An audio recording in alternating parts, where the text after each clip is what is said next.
कोणोऽन्तको रौद्रयमोऽथ बभ्रुः कृष्णः शनिः पिङ्गलमन्दसौरिः नित्यं स्मृतो यो हरते च पीडाम् तस्मै नमः श्रीरविनन्दनाय।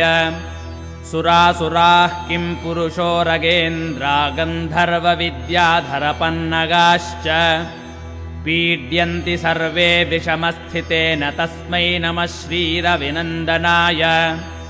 नरानरेन्द्राः पशवो मृगेन्द्रा वन्याश्च ये कीटपतङ्गभृङ्गाः पीड्यन्ति सर्वे विषमस्थितेन तस्मै नमः श्रीरविनन्दनाय। देशाश्च दुर्गानि वनानि यत्र सेनानि वेशाः पुरपत्तनानि पीड्यन्ति सर्वे विषमस्थितेन तस्मै नमः श्रीरविनन्दनाय। तिलैर्यवैर्माशगुडान्नदानैर्लोहेन नीलाम्बरदानतो वा प्रीणाति मन्त्रैर्निजवासरे च तस्मै नमः श्रीरविनन्दनाय। प्रयागकूले यमुनातटे च सरस्वती पुण्यजले गुहायाम् यो योगिनां ध्यानगतोऽपि सूक्ष्मस्तस्मै नमः श्रीरविनन्दनाय।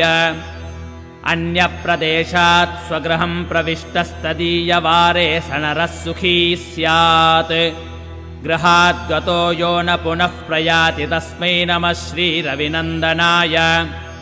स्रष्टा स्वयम्भूर्भुवनत्रयस्य त्राता हरीशो हरते पिनाकी एकस्त्रिधा ऋग्यजुस्साममूर्तिस्तस्मै नमः श्रीरविनन्दनाय।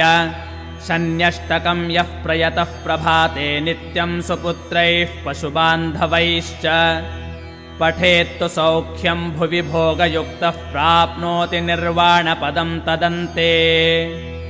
कोणस्थः पिङ्गलो बभ्रुः कृष्णो रौद्रोऽन्तको यमः सौरिः शनैश्चरो मन्दः पिप्पलादेन संस्तुतः एतानि 10 नामानि प्रातरुत्थाय यः पठेत् शनैश्चरकृता पीडा न कदाचिद् भविष्यति।